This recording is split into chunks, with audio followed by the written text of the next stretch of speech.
Fourth plan लाया गया 1 अप्रैल 1969 को एंड ये चला 31 मार्च 1974 तक। प्राइम मिनिस्टर थे उस वक्त Indira Gandhi ji. Model Ashok Rudra म्योन model. Focus किया गया इसमें प्रोग्रेसिव सेल्फ रिलायंस पे and growth with price stability. ठीक है, यानी कि वही एग्रीकल्चर एंड इंडस्ट्रीज पे फोकस करवाया गया एंड मतलब प्राइस स्टेबिलिटी का मतलब ये हो गया कि मतलब दाम वगैरह जो भी मतलब महंगाई जो हो रही है उसके हिसाब से दाम मैंने मैनेज करे, बराबर रहे, ठीक ठाक से रहे, तो इस चीज़ पे फोकस करवाया गया। टारगेट ग्रोथ था 5.6%, एक्चुअल ग्रोथ मिला 3.3%। और इसी टाइम पीरियड में यानी जब फोर्थ प्लान के ही टाइम पीरियड पे 19 जुलाई 1969 को 14 बैंक्स नेशनलाइज्ड हो गए। ये भी हम लोग आगे पढ़ेंगे, लेकिन ये क्यों है कि इससे क्वेश्चन पूछा गया था कि when was the 14 banks nationalise, ऐसे करके क्वेश्चन था, तो कौन से प्लान के टाइम पे हुआ था। तो ऑप्शन में जो है सो फोर्थ प्लान था, तो इसीलिए इसको यहीं पर लिख दिए हैं ताकि ये याद रहे कि फोर्थ प्लान के टाइम पे 14 बैंक्स नेशनलाइज्ड। अब हम लोग चलते हैं फिफ्थ प्लान की तरफ। तो 1 अप्रैल 1974 को लाया गया एंड 31 मार्च 1979 को ये तक का प्लान बनाया गया। प्राइम मिनिस्टर थे इंदिरा गांधी जी एंड मोरारजी देसाई जी। मॉडल था डीपी धर मॉडल और फोकस किया गया था गरीबी पे और महंगाई पे। ठीक है, एंड टारगेट ग्रोथ था 4.4% एंड एक्चुअल ग्रोथ जो है सो हुआ 4.8%। तो ये भी ठीक ठाक था। इसमें स्लोगन दिया गया गरीबी हटाओ।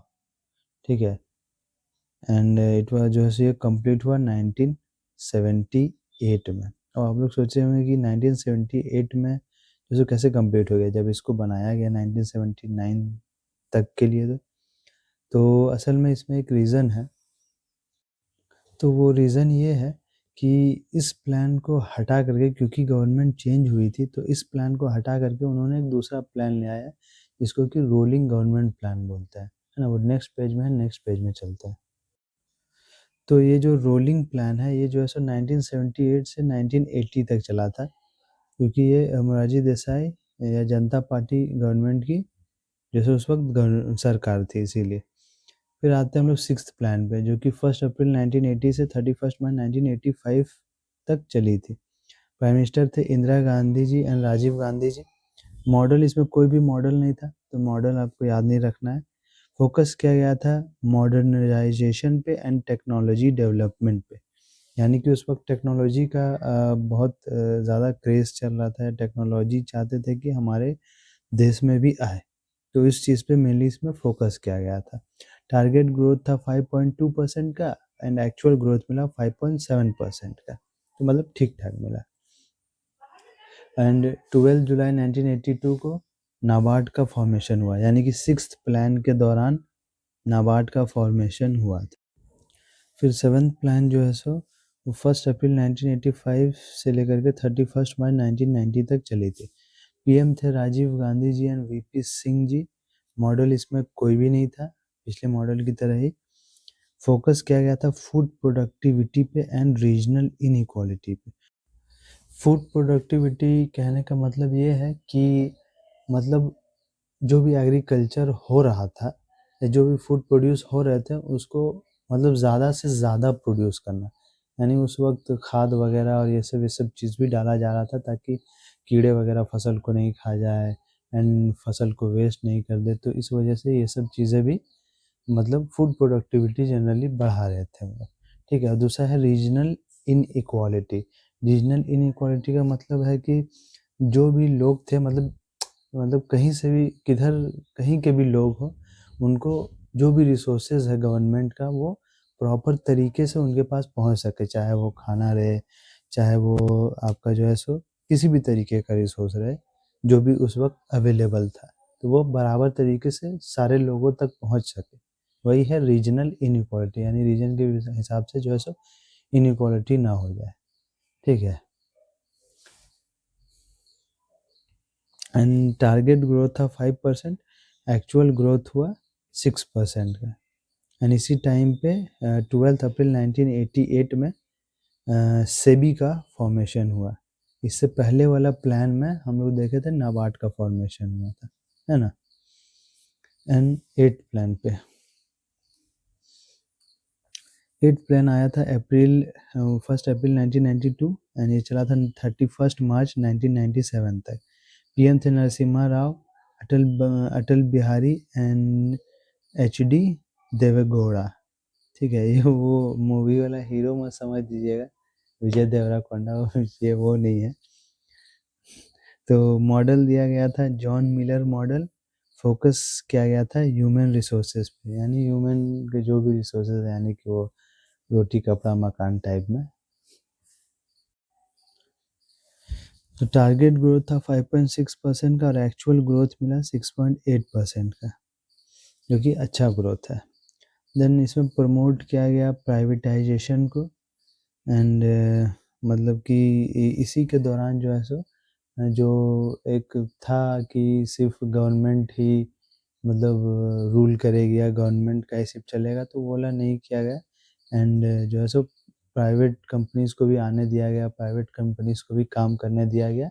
एंड इसी के बाद सारा रूल्स वगैरह चेंज हुआ। देश की तरक्की भी इसके बाद ही असल में शुरू हुई अच्छे से। ठीक है, 1995 में मिड डे मील्स भी लाया गया। आप लोगों ने देखा होगा कि सरकारी स्कूल में बच्चे खिचड़ी वगैरह खाते थे, या पहले मतलब जब हम लोग भी जब छोटे थे तो देखते थे कि सरकारी स्कूल में मतलब खिचड़ी वगैरह मिलता था। ठीक है, और ये मत समझिएगा कि हम जाकर खाते थे, ऐसा नहीं करते थे हम। तो ऐसा करके मिलता था तो हम लोग देखते थे, तो उस टाइम पे वो लोग को खाना वगैरह मिलता था एंड जो है सो साइकिल वगैरह मिलता था। ठीक है, तो ये सब मिलता था एंड इसी के लालच में ही बहुत सारे बच्चे एट द एंड मतलब पढ़ने जाते थे। हालांकि ऐसा क्या ही बोला जाए इस पे, छोड़िए। तो ऐसा करके होता था, तो उस टाइम पे मतलब मिड डे मील 1995 में लाया गया था। फिर आया 9th प्लान, ये आया 1 अप्रैल 1997 को एंड ये चला 31 मार्च 2002 तक। पीएम थे देवेगौड़ा, गुजराल एंड अटल बिहारी। फोकस किया गया इस पे सोशल जस्टिस पे एंड इक्वालिटी पे, यानी सोशल जस्टिस मतलब किसी का मर्डर हो जाए या अगर चोरी हो जाए, ये हो जाए, वो हो जाए, तो इन चीज़ों पे फोकस करवाया गया। एंड इक्वालिटी यानी बराबरी का दर्जा देने की कोशिश की गई इसमें।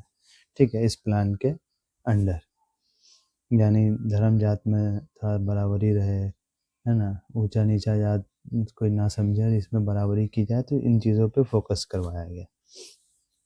टारगेट ग्रोथ था 6.5% का और एक्चुअल ग्रोथ हुआ 5.4% का। ठीक था, ओके ओके। इसी में 2001 में सर्वदा शिक्षा अभियान जो है सो लाया गया एंड 2000 में पीएम जो है सो ग्राम सड़क योजना जो है सो लाई गई, जिसमें बहुत लंबे लंबे सड़क बने और गांव में अच्छे खासे सड़क बने और गांव तक भी कोशिश किया गया कि पहुंचा जाए गांव तक भी। फिर 10th प्लान था, तो 10th प्लान लाया गया 1 अप्रैल 2002 को एंड ये जो है सो 31 मार्च 2007 तक चला। एंड इसमें पीएम थे Atal Bihari and Manmohan Singh ji and focus किया गया इसमें इक्विटेबल डेवलपमेंट पे। ठीक है, यानी बराबर डेवलपमेंट होना चाहिए हर एक जगह। टारगेट ग्रोथ था 8% का एंड एक्चुअल ग्रोथ हुआ 7.6% का। ठीक है, अब आप लोग हो सकता है ये सोच रहे होंगे कि हर बार टारगेट ग्रोथ ऐसा क्यों है कि मतलब बढ़ा बढ़ा के किया जा रहा है, यानी पहले 2 पॉइंट समथिंग परसेंट था, फिर 4, फिर 5, फिर 6। तो ये मतलब महंगाई के हिसाब से इन चीज़ों के हिसाब को ध्यान में रखते हुए और इसको जो है सो टारगेट सेट किया जा रहा था कि इतना होना चाहिए, इतना होना चाहिए, ठीक है, ऐसे होना चाहिए, ये होना चाहिए। 2005 में लाया गया मनरेगा एंड मनरेगा। ठीक है, जो कि भारत निर्माण और आरटीआई एक्ट। ये आरटीआई एक्ट आप लोग सुने होंगे, यूट्यूब में देखे भी होंगे कुछ कुछ टीचर्स का कि आरटीआई एक्ट पे वीडियोस वगैरह बनाते हैं। तो ये राइट टू इंफॉर्मेशन एक्ट है, यानी कि आपको अधिकार है कि आप किसी भी चीज़ का इंफॉर्मेशन ले सकते हैं अगर आपको जो है सो ज़रूरत है या जैसा भी है आपको जानने का मन किया तो आप इसके द्वारा ले सकते हैं। हालाँकि अभी तो ये बिल्कुल ही ख़त्म कर दिया गया है या कह लीजिए कि इसका मतलब बहुत ही कम ऐसे एफिशिएंसी है। बट ये हाँ, उस टाइम पे लाया गया था 2005 के टाइम पे। फिर 11th प्लान, तो 11th प्लान जो है सो 1 अप्रैल 2007 को लाया गया एंड 31 मार्च 2012 तक चला है। पीएम थे डॉक्टर मनमोहन सिंह। इस पे फोकस किया गया इंक्लूसिव एंड सस्टेनेबल डेवलपमेंट में। इसका मतलब क्या है? इसका मतलब ये है कि इकोनॉमी पे ध्यान दिया गया कि भाई सबको मतलब फ़ायदा मिले, बराबर का फ़ायदा मिले। और दूसरा ये कि मतलब एनवायरनमेंट को एंड फ्यूचर जनरेशंस को भी मतलब एनवायरनमेंट को बचाया गया फ्यूचर जनरेशंस के लिए भी, है ना? ऐसा नहीं कि कोई भी मतलब कितना भी पेड़ काट दिया मतलब अब्यूज़ कर रहा है या ये कर रहा है, वो कर ये ऐसा चीज़ नहीं। पॉल्यूशन कर रहा है, ये कर ये सब नहीं। तो इसमें इन चीज़ों पे ध्यान रखा गया कि भाई मतलब एनवायरनमेंट भी ठीक रहे, है ना? सबको बराबरी का हिस्सा भी मिले, सब अच्छे से जिए, इंटीग्रिटी एंड ये सब करके था। तो 2009 को राइट टू एजुकेशन एक्ट लाया गया, तो 2009 में ये लाया गया था। तो चलते हैं 12th प्लान में। 12th प्लान 1 अप्रैल 2012 को लाया गया एंड 31 मार्च 2017 को एंड किया गया। ठीक है, तब तक चला है। पीएम थे मनमोहन सिंह एंड देन फिर आ गए नरेंद्र मोदी जी। ठीक है, फोकस किया गया इसमें faster, more inclusive and sustainable development. जल्दी जल्दी डेवलपमेंट हो और अच्छे से डेवलपमेंट हो, सस्टेनेबल डेवलपमेंट हो। टारगेट ग्रोथ था 8% का। एक्चुअल ग्रोथ कुछ था नहीं क्योंकि एक्चुअल ग्रोथ क्योंकि फिर चेंज कर दिया गया ना इसको विद द 15 ईयर प्लान, तो इसीलिए इसको फिर इसमें एक्चुअल ग्रोथ नहीं है कह सकते हैं। 2013 को फूड सिक्योरिटी एक्ट लाया गया, यानी सबको भाई इतना मतलब फूड जो हम लोग देखते हैं ना कि डीलर वगैरह के पास जो फूड वगैरह आता है वो लोग स्टोर करके रखता है एंड देन फिर वो लाल कार्ड ग्रीन कार्ड कुछ रहता है, उसमें जो है सो दिया जाता है फूड वगैरह, तो ये उसी के अंदर आता है फूड सिक्योरिटी एक्ट। ठीक है, इसी के दौरान जो है सो सबके घर घर तक एटलीस्ट खाना मतलब खाना ऐसे बेसिक चीज़ तो पहुँचे, है ना? उसके बाद पहला 15 ईयर प्लान लाया गया 1 अप्रैल 2017 को से लेकर के 2032 तक का ये प्लान है, मतलब इतने साल का है, 15 ईयर प्लान है।